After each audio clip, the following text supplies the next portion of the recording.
Hello, in front of me I've got Asus ROG Phone 6D. In this video I'll show you how to add internet speed indicator to status bar. In the beginning, let's go to Play Store. Search for Internet Speed Meter app.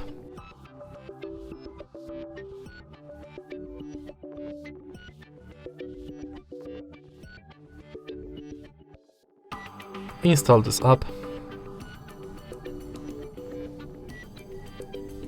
And now open it.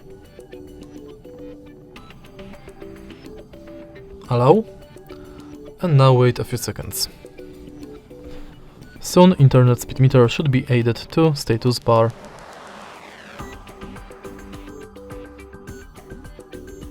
If you find this video helpful, please leave like, comment and subscribe.